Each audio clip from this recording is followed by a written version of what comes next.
At for today's video mga lods, ito na nga po pala yung full video tutorial natin kung paano natin ginawa yung sample video natin ng flower pole design at scallop design. Umpisahan na natin, tara.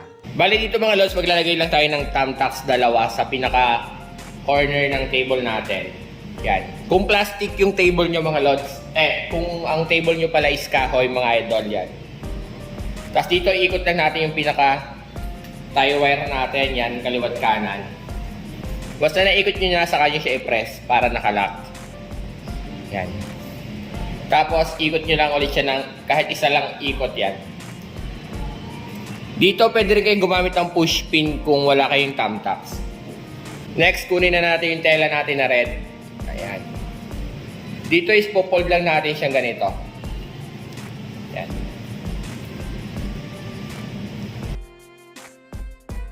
Tapos, itatali lang natin siya sa tie wire. Dito mga lods, marami na po akong video tutorial kung paano tayo gumagawa ng flower pole pero marami pa rin nagre-request sa atin.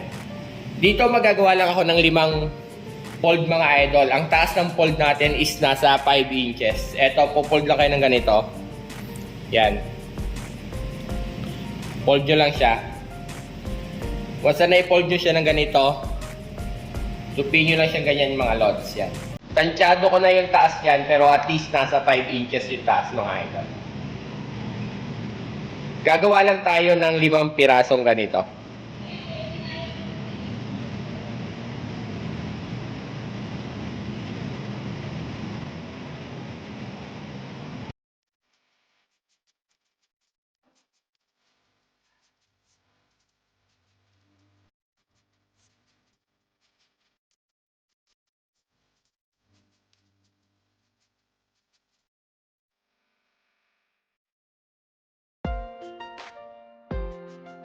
After nyo magawa yung 5, 1, 2, 3, 4, 5 mga lods.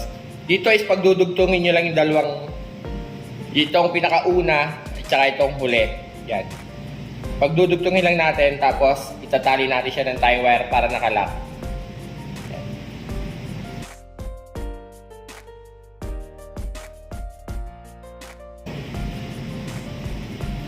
Bali ito na siya, 1, 2, 3, 4, 5.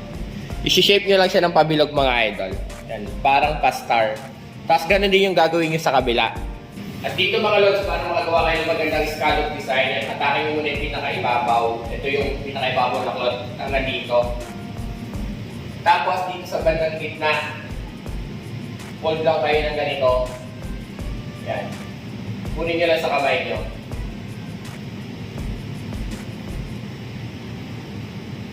Pag na-fold nyo rito, dito naman nyo ipo-fold.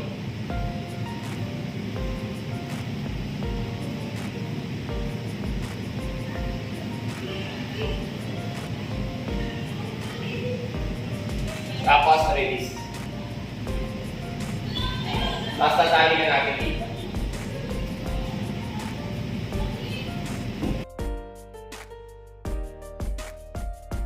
Yan yung magiging pinaka-scallop design niya mga idol papunta rito. Tapos yung ganitong scallop design mga lods, aayusin nyo na lang. Kung makikita nyo yan, hindi yan nakapantay sa ibabaw minsan. Dito lang banda, kunin nyo yung isa. Hatakin nyo lang yung pinaka-ibabaw na kalaylay. Hatakin nyo lang para tumaas yan dito. Tapos lalagyan nyo lang siya ng thumbtacks or pin. Bali dito mga lods, gagawa rin ulit tayo kagaya ng kanina ng 5 piraso mga idol. Ganun lang ulit, fold nyo lang siya ng ganito. Yan siya. Tapos tali. Sa mga nagtatanong lang tayo wire sa hardware, bili mga lods. Nasa 20 pesos lang po ito per roll.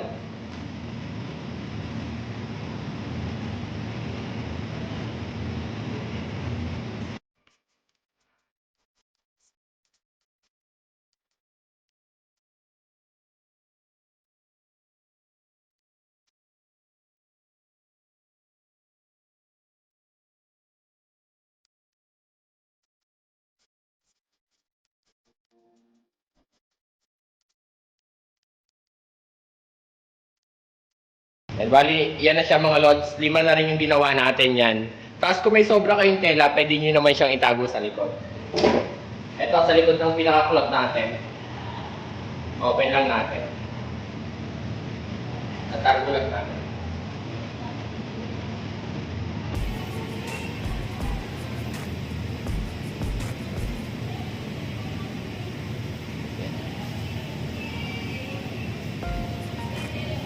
Tatago nyo lang siya, bali yan na siya yung itsura niyan mga idol. Tapos yung scallop design natin hanggang dito. Tapos yung flower fold din natin mga idol. Kagaya na sabi ko kanina mga lods, kung may papansin nyo yung scallop design nyo is hindi siya pumapantay. Pwede nyo siyang hatakin sa bandang ibabaw. Yan. Para makover na yung pinaka-ibabaw niyan mga lods. Tapos lalagyan nyo na lang siya ng thumbtacks or pin. At bali ito na yung pinaka row splits natin mga idol. Dito is ang gagawin lang natin yung mga video tutorial natin. Bubukahin lang natin siya. Yan. Dito is bubukahin lang natin siya ng kahit pa zigzag mga lods or depende sa inyo kung gusto nyo diretsong hatak. Dito is bubukahin lang natin siya ng pa-zigzag. Yan. Ganyan nyo lang siya bubukahin mga idol. Yan. Lahat to mga lods.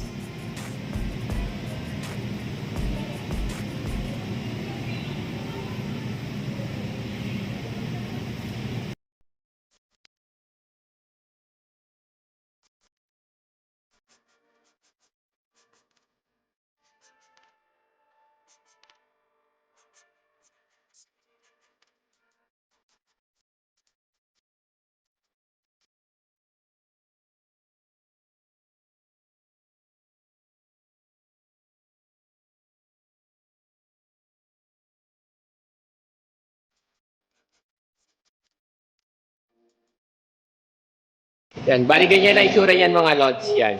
Bilog na siya ganyan. Yung kagaya na sabi ko kanina mga lods yan, ito yung zigzag niyan.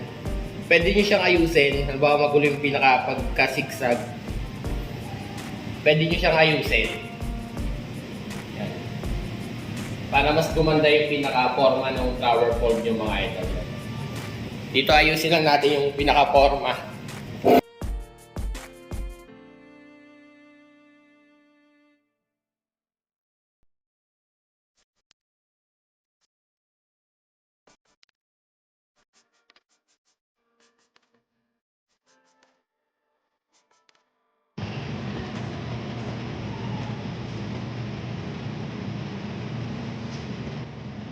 Tapos scallop design. Tapos ganun din yung gagawin natin sa kabilang dulo mga idol. Yan. Ganito rin mga lods.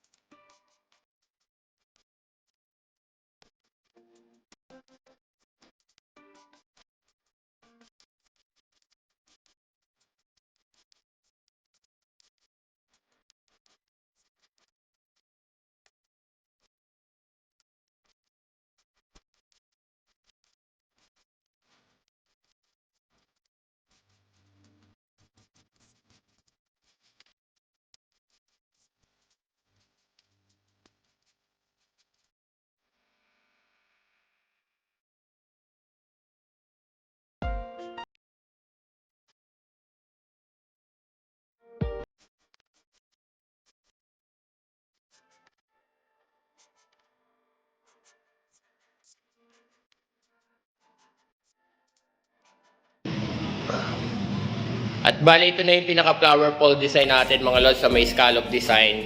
Yan. Ang cloth natin na ginamit dito mga lods is 8 yards. Tapos yung table natin is 2 meters. Sa ganito pong design dahil sample video lang to.